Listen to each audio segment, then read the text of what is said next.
Welcome to this custom-tailored deep dive. If you're joining us today, we have an incredibly detailed and expansive analysis lined up specifically for you. You really do. But right before we get started, please take a second to just like and subscribe. It really helps us out, and it ensures you never miss the deep dives we're constantly putting together. Right, makes a huge difference. Yeah. So today, we are reviewing a highly provocative, explosive new ebook. If you find the ideas we're unpacking today compelling, I highly urge you to check Amazon Kindle and Google Play Books to buy the book, and to follow the author at Conrad Riker at Substack.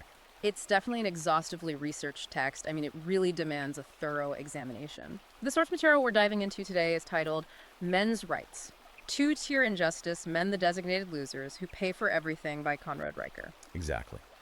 And to give you a clear, objective overview of the mission today, Riker's core thesis is that modern institutions have been entirely captured by feminist and Marxist ideologies. According to the author, these forces have fundamentally rewritten history and currently operate to subjugate men. The book claims that society treats men as disposable providers, extracting their labor and resources while systematically denying them dignity and basic rights. Yeah, that's the core of his argument. Now, right at the top, we really need to offer our crucial impartiality disclaimer. This source material contains highly politically charged content. Highly charged. Very. And as always on this deep dive, we remain strictly neutral. We are neither endorsing nor taking sides on the viewpoints presented. Our job today is to impartially unpack the author's arguments, meticulously explore the data he presents, and help you understand the deeply held perspectives of the men's rights and red-pilled manosphere movements that this book is explicitly written for. Right. Because you follow this space closely, you're likely familiar with the foundational concepts. But our goal here is to really understand the history of our institutions exactly as the author sees them, specifically how they functioned before they were supposedly captured by these modern ideologies. Precisely. We're essentially acting as your analytical guides through Riker's landscape today. The book is structured as a wake-up call, arguing that men physically built the world but are now being socially engineered to apologize for it. Yeah. So we're going to look at the historical, the legal, educational, and cultural evidence he uses to build that comprehensive case, and we really want to drill down into the underlying philosophy of his arguments. Okay, let's unpack this. The author makes a very bold claim right out of the gate regarding how we look at the past. He argues that the history of human civilization, at least as it's currently curated and taught by modern institutions, is actively erasing male achievements. He does. Or, if it can't erase them, it reframes them entirely as acts of oppression. Yeah, and he points to very specific, very modern choices to illustrate this cultural shift. Riker argues that the foundational narrative of how civilization was literally constructed has been inverted. Turned upside down. Exactly. So instead of being taught as a story of male sacrifice, physical endurance, innovation, protection, the curriculum now frames history as just a story of patriarchal violence and colonial exploitation. And to ground this, he brings up a really striking contrast from 2023. This blew my mind a little. He mentions that Google honored a woman who invented a new shade of lipstick with a Google doodle on their homepage. Right, a massive global celebration of a cosmetic invention. Yeah, but during that exact same week, the 120th anniversary of the Wright brothers' first flight happened, and it passed without a single pixel of recognition from the platform. Nothing. To Riker, you don't just forget the invention of human flight. He views this as a deliberate editorial choice about what we, as a captured culture, choose to celebrate. And if we look at how he applies this to broader historical eras, Riker examines the Industrial Revolution. Oh, right. This is a huge section. Yeah. For generations, this era was taught as a monumental milestone of human innovation. Men went into incredibly dangerous, dirty factories and freezing workshops to build the machines that automated labor. Riker points out the raw data here. This era lifted billions of people out of crushing agricultural poverty, drastically increased global lifespans, and paved the way for modern literacy rates. But today, Riker argues that modern educational institutions teach this era almost exclusively through the lens of exploitative labor practices. Right. When Riker looks at that framing, he asks a really crucial question. Where is the acknowledgement of the men who actually did the dying to create that progress? Yeah.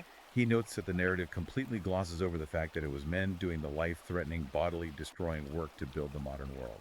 He also points to UNESCO's 2021 Heritage of Equality campaign for this. Oh, yeah. Talk about that. According to the book, this campaign actively removed male-only engineering feats from various global education modules. Like which ones?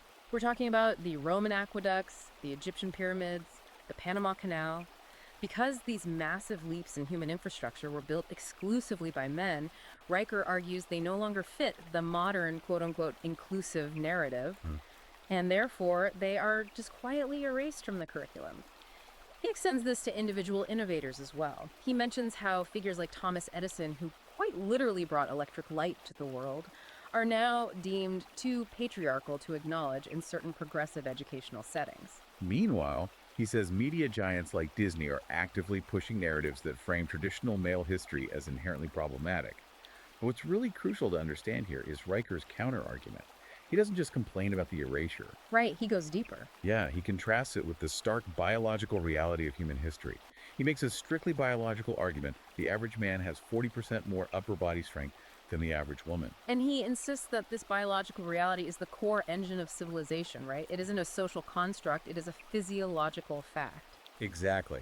Riker insists that this specific biological reality is the very reason men took on the dangerous, back-breaking physical work required to build civilization from the dirt up. While women nurtured the next generation, men protected the perimeter and provided the raw resources. Right. And Riker's argument is that this historical division of labor wasn't oppression, as modern gender studies departments might claim, but rather optimization. Optimization, yes. It was an evolutionary strategy for species survival in a brutally unforgiving natural world. I want you to really consider the psychological angle the author is pushing here. Think about how changing the narrative of history impacts young boys today. If a young boy is looking for role models, and he's constantly taught by his teachers and his media, the men of the past were nothing more than brutal oppressors. How does that shape his psyche? Exactly. Riker makes the poignant argument that boys are now being explicitly taught to apologize for the past, rather than be inspired by it. He asks, when was the last time a child organically said, I want to be an inventor like Edison, instead of being prompted to say, I want to be an activist? Right. Riker theorizes that the modern curriculum is carefully designed to disarm boys, to make them doubt their natural instincts, and to disconnect them from their own legacy of building and protecting. That historical disconnection leads us directly into Riker's profound rejection of a concept that is absolutely foundational to modern progressive thought. The book vehemently rejects the concept of male privilege. Yeah, he goes hard on this. Very hard. Now, this term was popularized by Peggy McIntosh in the 1980s, but Riker doesn't view it as a legitimate sociological observation. He calls it nothing more than repackaged Marxism with a gender twist. In his view, society actually ruthlessly exploits male sacrifice, while merely dressing it up as honor or duty just to keep the men working. The data points he uses to dismantle the privilege narrative are sobering. They really are. He pulls directly from the Bureau of Labor Statistics 2023 report, showing that men make up 93% of workplace fatality. That is a staggering number. 93%. We are talking about deep-sea fishermen, coal miners, firefighters, frontline soldiers, high-rise construction workers, loggers. These are not what anyone operating in reality would call privileged positions. They are dirty, physically demanding, and highly lethal. And he contrasts those roles with the positions predominantly held by women in the modern economy. Education, human resources, administration, healthcare. Statistically, these are much safer, indoor, stable jobs. Yeah. So Riker poses a philosophical question to the reader. How can a man who sleeps on a freezing oil rig for 3 weeks straight to provide for his family be called a beneficiary of a toxic, privileged system, while a woman working in a climate-controlled corporate office with mandated maternity leave is labeled oppressed? He really hammers the concept of bodily autonomy, too. He points out that 97% of combat deaths in modern wars, looking at conflicts in Afghanistan, Iraq, and currently Ukraine, are men. 97%. And in the United States, only men are forced, under threat of severe federal penalty and felony charges, to register for selective service. Women have the option to serve, but men are legally forced into the meat grinder if the state demands it. He calls that the ultimate proof of institutionalized male disposability. And to illustrate how this sacrifice is culturally processed, he contrasts how society treats different types of modern public figures. He brings up the late Chadwick Boseman, the actor who famously played Black Panther. This is a really profound comparison in the book. Boseman works silently through terminal colon cancer. He was filming grueling action sequences, visiting sick children in hospitals, all while his own body was failing him. Right. He never complained. He never made his illness a brand. He just did his duty to his craft and his audience, and he died at 43. Riker notes that Bozeman received polite, respectful mourning, but society quickly moved on. Right, and then Riker compares that stoic male sacrifice to the cultural treatment of Greta Thunberg. According to Riker, Thunberg is treated like a messiah. He points out that she tours the world in luxury jets or sponsored racing yachts, aggressively lecturing working-class people about their carbon footprint. Riker uses this juxtaposition to argue that society no longer rewards or reveres men for silent duty and endurance. Instead, it canonizes individuals who scream about oppression while doing minimal actual physical labor. He applies this same lens of selective erasure to Hollywood. He notes that major studios churn out an endless stream of fictional CGI female empowerment movies. He lists franchises like Wonder Woman and Captain Marvel. But he points out that no modern studio will greenlight the true story of the 112 real men who died building the Hoover Dam. He says there is real male blood in the concrete of the infrastructure we take for granted, but Hollywood ignores it to focus on fictional female triumphs. Riker actually coins a specific phrase for this systemic hypocrisy: emotional terrorism. Yes, emotional terrorism is a heavy conceptual anchor in the book.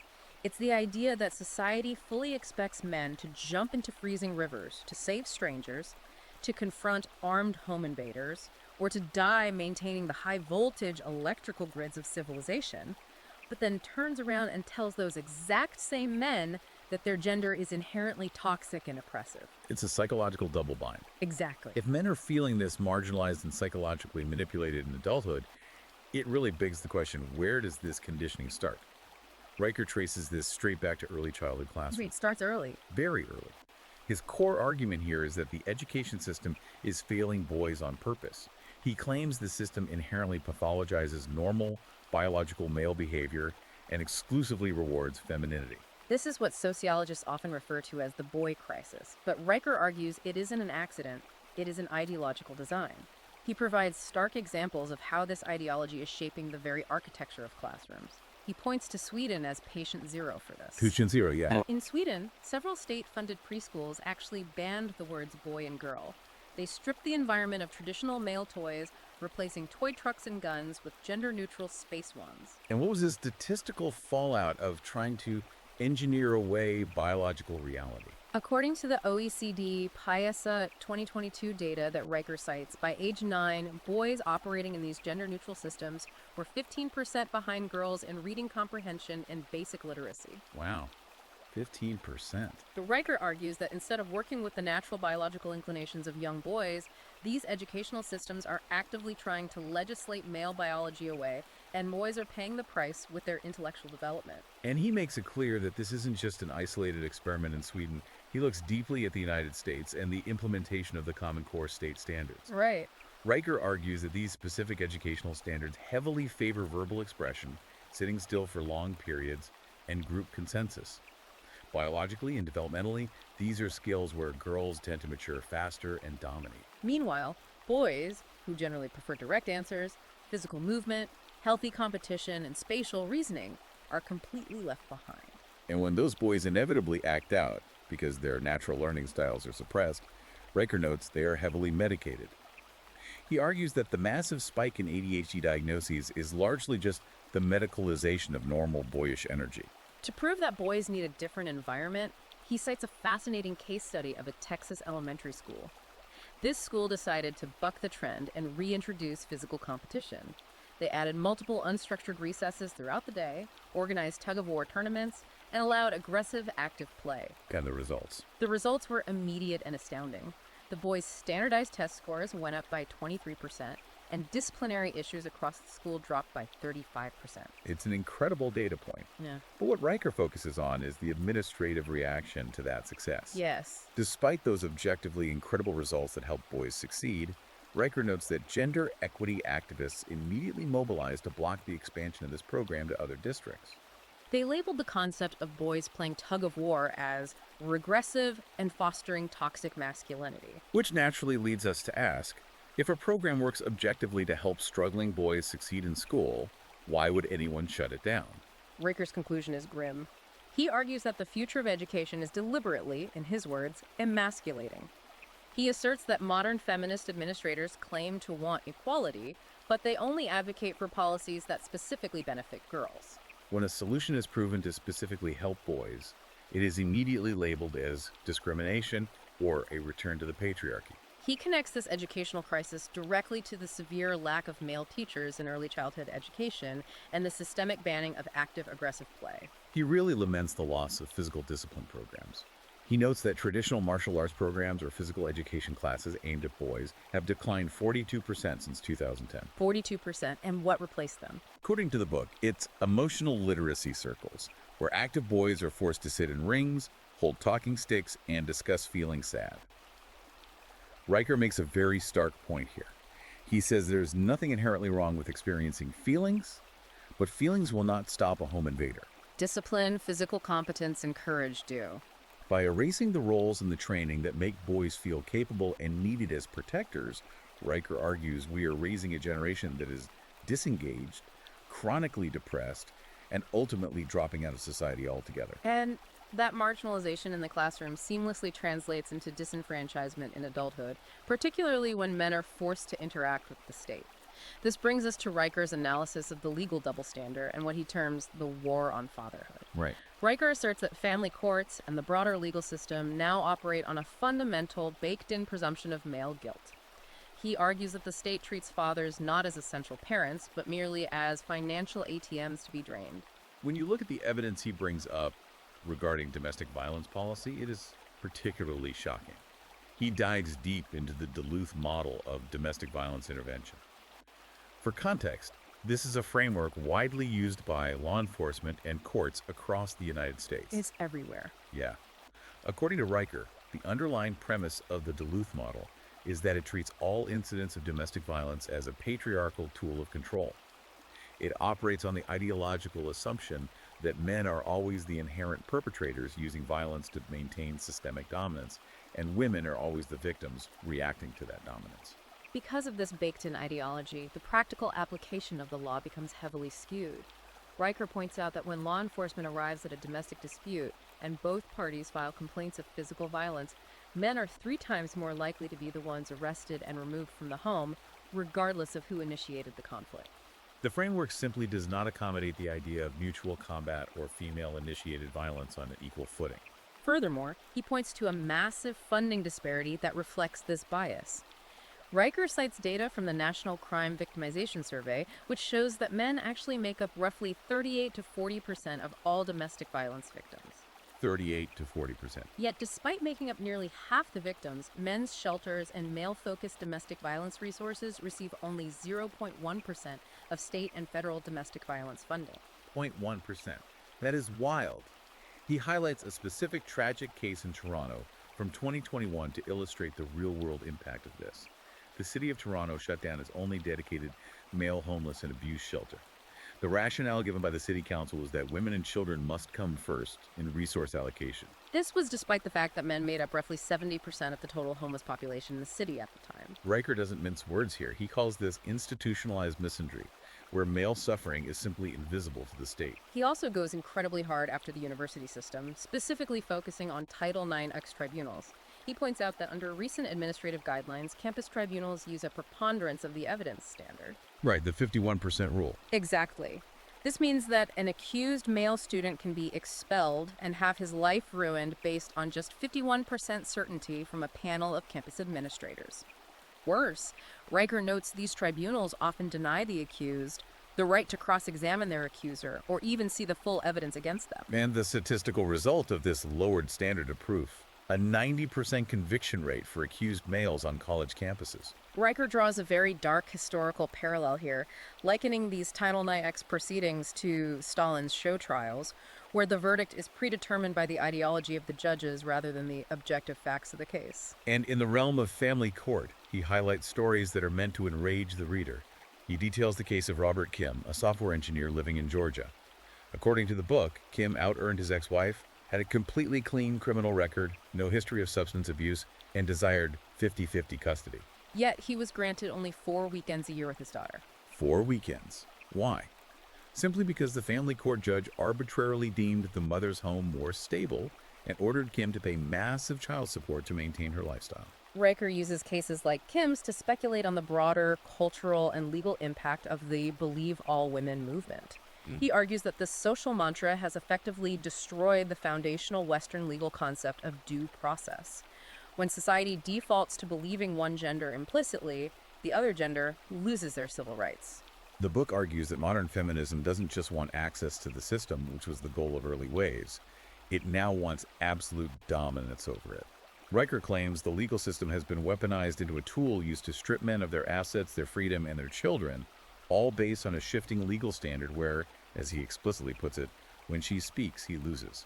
How is this glaring legal reality justified and maintained culturally? Riker posits that the media, entertainment, and psychological institutions have formed a coalition to create the ultimate double bind for men. They systematically label traditional male traits as toxic during times of peace, while secretly demanding those very same traits whenever there is a societal crisis. He points right to the top of the psychological establishment, the American Psychological Association. In 2018, the APA released official guidelines explicitly stating that traditional masculinity, characterized by stoicism, competitiveness, dominance, and aggression, is, on the whole, psychologically harmful. Riker asks you, the listener, to really internalize what that means. The very psychological qualities that built civilizations, explored continents, and kept societies safe from invasion are now classified by the medical establishment as a hazard.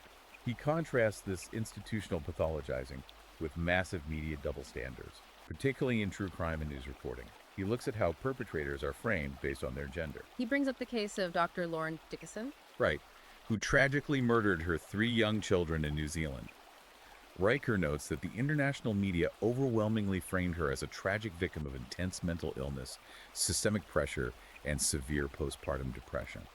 The narrative was entirely focused on how society failed her. But then Riker pivots to Chris Watts, who annihilated his family.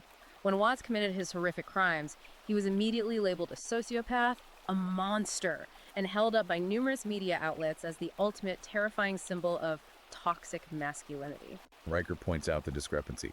For Watts, there was absolutely no media discussion of workplace stress, financial pressure, or male emotional isolation. He was just pure inherent evil. Riker argues the media standard is totally different. Female violence is a cry for help. Male violence is an indictment of their entire gender. He also looks at the hashtag #MeToo movement and the destruction of careers without due process.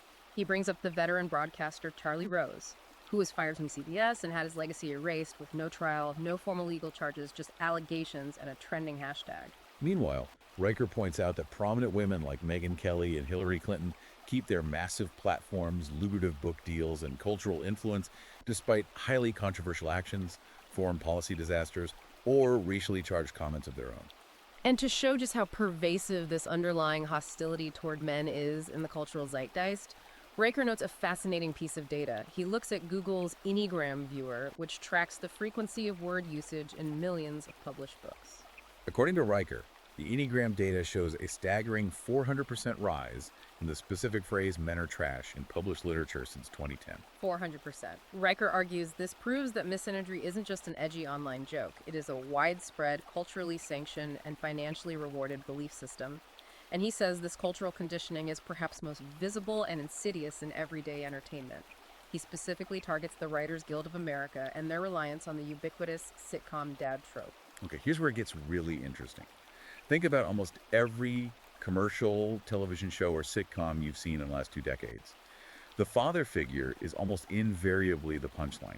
Always. He is portrayed as a bumbling, incompetent, emotionally stunted idiot who is constantly tripping over his own shoelaces or messing up basic household tasks.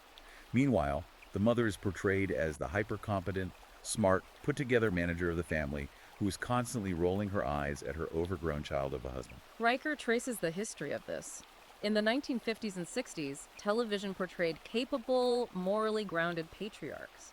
But starting in the late 80s and accelerating through the 90s and 2000s, the competent father was erased. Riker says this isn't lazy writing, it's a deliberate cultural shift. It is designed to normalize the idea that men cannot be trusted with domestic responsibility or moral leadership. By constantly broadcasting this image, the media weakens the role of fathers in the cultural consciousness. He argues that when you spend decades pumping media into homes, telling men they are fools, you don't create equality between the sexes, you create emasculation. And when men are emasculated and told they're unnecessary to the functioning of the home, they disengage entirely. Which perfectly explains how this cultural devaluation affects interpersonal relationships and the modern dating market. Riker views the current dating landscape not as a romantic endeavor, but as a rigidly algorithmic economy driven entirely by female hypergamy. Now, since you follow the manosphere space, you know that hypergamy is the biological evolutionary drive for women to seek mates of higher status. Men who are taller, richer, stronger, and more socially dominant than they are.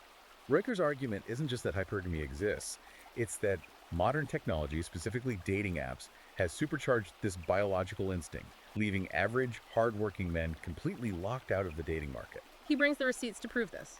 He cites Pew Research from 2022, finding that 62% of women under the age of 30 have used dating apps, yet men are forced to send 92% of the first messages. 92%. Women are essentially swiping passively, sitting back and filtering through a massive inventory of options, while men are desperately hustling just to be seen by the algorithm. Internal data from the dating app, Hinge even reported that women receive 3.7 times more matches than men on average. Riker expands this economic analysis of modern intimacy to platforms like OnlyFans. He notes that the top 1% of creators on the platform, who are overwhelmingly young women, make millions of dollars simply by commodifying their sexuality and parasocial availability. Meanwhile, the typical male creator trying to make money on the platform makes under $100 a month. But what Riker really zeroes in on here is the profound moral double standard. Young women are culturally empowered, celebrated by mainstream magazines, and told to own their sexuality for massive tax-free profit. Meanwhile, the lonely men who are paying for this content, who are literally funding this entire economy, are publicly shamed as creeps, losers, or told they need intensive therapy. Riker argues the digital algorithm dictates a cruel reality. Women get paid handsomely simply for being desirable, while men only get paid for being useful or providing resources. To put a human face on this algorithmic cruelty, he tells the heart-wrenching story of a guy named Jesse. Jesse is a 28-year-old guy from Austin, Texas. He realized he was struggling in the dating market, so he decided to play by the rules society gave him. He spent $12,000 on self-improvement over 2 years. He bought an expensive gym membership, hired a trainer, bought custom-tailored shirts, underwent testosterone optimization therapy, and even hired what is called a masculine embodiment coach to help his confidence. And after all that monumental effort and financial investment to improve his status and become the man society says women want, Jesse's match response rate on Hinge remained below 6%. 94% of the women he matched with never even bothered to reply to his opening message. Riker uses Jesse to illustrate a macro point. Jesse wasn't defective, and he didn't do anything wrong. He was simply deemed surplus by a hypergamous algorithm where women are only competing for the top 5% of men. And he emphasizes that this isn't just a Western American phenomenon. Riker points to China's Shirnu, or the leftover women panic. These are highly educated urban Chinese women in their late 20s and 30s who absolutely refuse to date rural men or men who earn even slightly less than they do. Their hypergamous expectations have completely outpaced the actual supply of top-tier wealthy men, resulting in an entire class of millions of rural working-class men who are deemed permanently unmarriageable. Which brings us to how Riker attempts to completely reframe a highly controversial topic, the incel phenomenon, or involuntary celibates. Mainstream society and media almost exclusively paint this group as dangerous, radicalized extremists waiting to commit violence. But Riker synthesizes a vastly different view. He frames them not as terrorists, but as the canaries in the coal mine of a dying culture. Exactly. Riker argues that these are simply rational men who have looked at the data, recognize that the mathematical odds of the dating market are completely stacked against them, and have logically decided to just give up. He even notes that the Southern Poverty Law Center quietly removed incels from their official hate group list in 2022 due to a complete lack of organized ideology or centralized threat. Riker issues a profound warning here. When millions of men realize that the societal system was never built for them to win, they walk away. And when a critical mass of men give up on building families and protecting communities, society faces imminent collapse. He argues that a world without strong, motivated men isn't a peaceful, progressive utopia. It's a world without technological innovation, without heavy construction, and without protection from external threats. So, if men are giving up on dating and family formation, what about the historical pillars of society? This leads us to Riker's analysis of institutional capture. The book claims that even historically hyper-male-centric institutions, religion, the military, the corporate boardroom, have completely surrendered to what Riker defines as cultural Marxism. And to be clear on his operational definition, Riker isn't talking about Marxist economics here. He's talking about the Marxist tactic of dividing society into oppressors and oppressed, and applying that framework to gender to systematically push men out of positions of authority. Let's look at how he breaks this capture down sector by sector, starting with religion. Riker notes that traditionally, Western religion provided men with a sacred order, a clear duty to their families, and undeniable spiritual authority. But now he points to modern, progressive, feminist theologians who are claiming, without any historical or biblical evidence, that figures like Mary Magdalene actually led early Christianity, attempting to rewrite theology to diminish male apostles. He looks at the institutional data of the Episcopal Church, noting that it is now comprised of 55% female clergy. He directly correlates that feminization of leadership with the fact that male attendance in the church has dropped by a staggering 42% since 1974. Men simply do not want to attend a church where they are treated as an afterthought or a problem. He even cites a radical example of a Unitarian church in Portland that literally removed the Ten Commandments from their sanctuary, replacing them with the 10 principles of inclusive living. They swapped foundational moral laws like thou shalt not steal for therapeutic phrases like honor all property boundaries. Riker views this shift as institutions handing men emotional coloring books and calling it discipleship. He argues men crave moral rigor, not therapeutic affirmation. Yeah, then he pivots to the military and first responders. These are the institutions built on physical courage. These are the guys running into burning buildings and taking enemy fire. But Riker points out that since 2016, firefighting applications from men nationwide have dropped by 28%. Why is the recruitment pool drying up? Riker says it's because no one in authority tells young men their strength and aggression are needed to save lives anymore. Instead, they are forced to sit through seminars telling them their masculine presence is problematic. He looks at policing as well. In 2023, the NYPD hired 300 new diversity, equity, and inclusion officers for administrative roles, while simultaneously cutting 500 actual street patrol positions due to budget constraints. Riker asks, does a diversity officer stop a mugging? In the public school system, the federal government allocated $2.3 billion to anti-bullying programs, heavily focused on emotional expression and sensitivity training, while simultaneously cutting JROTC programs that actually teach young men discipline, marksmanship, and leadership in over 150 schools. And the corporate world hasn't escaped this either. Riker examines the devastating economic impact of corporate DEI mandates. He cites Eurostat 2023 data showing that in European tech and engineering firms forced to comply with strict gender quotas for their boards and executive teams, research and development spending dropped by 12%, and new patent filings fell by 14%. He brings up Norway as the ultimate cautionary tale. Norway passed a strict gender quota law in 2003, requiring 40% female board representation. Did it usher in an era of merit-based diversity? No. According to Riker, it just created the golden skirt phenomenon. This is where a tiny elite cartel of the exact same highly connected women ended up holding up to 25 different corporate board seats each, simply so companies could legally comply with the quota. It didn't help average women, it just punished competent men. He also mentions the financial fallout at Deutsche Bank. In 2020, the bank removed 3 highly successful veteran male executives who had 25 years of experience managing complex trading desks, specifically to make room for external diversity hires who had never managed a desk of that size. Within 6 months of this leadership change, the bank's stock dropped 11%. Riker's underlying connection across all these institutions is stark and terrifying. When a civilization prioritizes identity over competence, technological innovations suffer, structural integrity fails, and the very infrastructure of society is put at severe risk. This exhaustive diagnosis of societal capture naturally leads to the most anticipated part of the book, Riker's actual prescription for men today.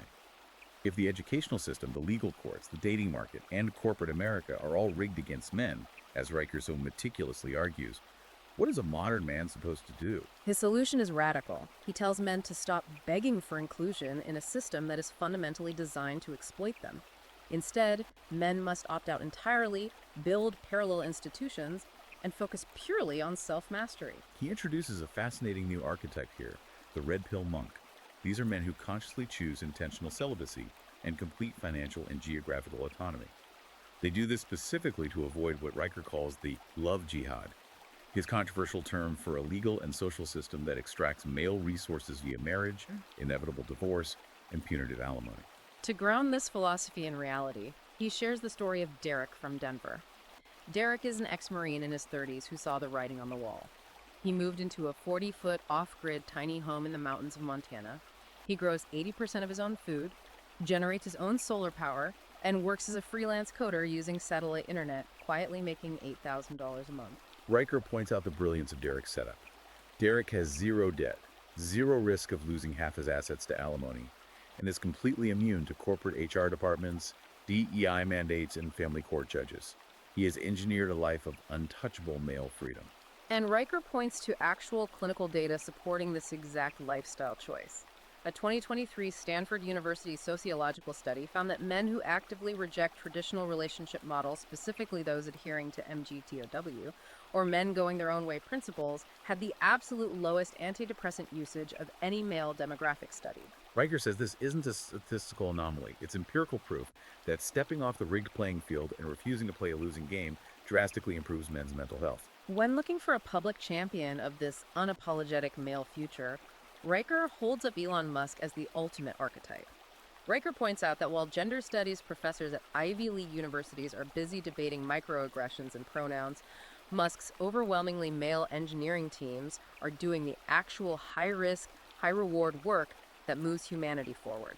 They are building rockets that explode 14 times before finally succeeding and developing cutting-edge brain-computer interfaces.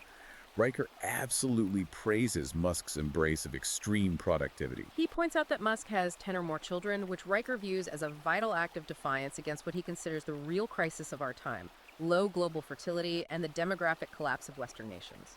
Furthermore, Riker applauds Musk for spending $44 billion to buy Twitter, now X. Riker argues Musk didn't do this for profit. He did it specifically to protect free speech from progressive feminist sensibilities, reinstating banned contrarian accounts because, as Riker powerfully writes, truth doesn't require permission. So we have to ask the ultimate question. What does this all mean for the listener who is absorbing this ideology? For Riker, it means men must stop waiting for society to save them and instead forge their own legacy. He advocates that men must actively support and fund male-exclusive brotherhoods that focus on mission, accountability, and physical strength groups, like the Iron Council or F3 Nation. And politically, Riker demands a massive shift toward policies that make fatherhood profitable and prestigious again. He points to international examples, like countries such as Germany and France that use the tax code to heavily reward intact families. Or Israel, which provides housing and societal prestige to pioneers who build large families. He brutally contrasts that with America, which he claims gives fathers absolutely nothing but legal risk, and is therefore getting societal collapse and an epidemic of fatherlessness in return. He views the nuclear family as a necessary hierarchy, and insists that men must step up to lead it without apology. The entire book is a wildly provocative manifesto, ending with a blistering call to action for men to stand up rationally, reject the guilt thrust upon them, and build a better world entirely on their own terms. It certainly is a comprehensive, interlocking worldview. Riker has taken data from economics, law, education, and biology, and synthesized it into a unified theory that challenges almost every single tenet of modern progressive institutional thought. It is a perspective that forces you to critically reevaluate the narratives that are constantly fed to us by the mainstream culture. And it leaves us with a final massive provocative thought to mull over, building right on the foundation of Riker's source material. Let's extrapolate this out. If, as Riker claims, civilization fundamentally and biologically relies on men taking on the high-risk, dangerous, unglamorous, and lethal roles to maintain our infrastructure, the high-voltage electrical grids, the deep-sea oil rigs, the combat zones, the sewage systems. What happens in just a single generation if this red pill survival tactic becomes the mainstream default? Think about it. If millions of capable, intelligent, strong men choose to become red pill monks and entirely opt out of mainstream society to live off-grid like Derek from Denver, who keeps the lights on? Who runs into the burning buildings? Who maintains the servers? It's a chilling logistical paradox. If the builders and protectors refuse to participate in a society they feel hates them, the infrastructure of that very society simply ceases to function. It's the ultimate paradox of his survival guide, and it is a fascinating question of societal leverage. It is an incredible concept to chew on. Now, as we wrap up this deep dive, I want to gently remind you once more that the views, statistics, interpretations, and arguments discussed today belong entirely to the author Conrad Riker. The deep dive remains a strictly neutral space for exploring diverse and even highly controversial source materials. Our only goal is to make you well informed about the complex ideas and movements shaping our world, regardless of where they fall on the political spectrum. Understanding these perspectives, especially the ones that challenge the status quo so aggressively, is absolutely crucial for maintaining critical thinking in an era of constant information overload. Absolutely. Now, before you go, please make sure to like and subscribe to the deep dive so you don't miss our future analyses.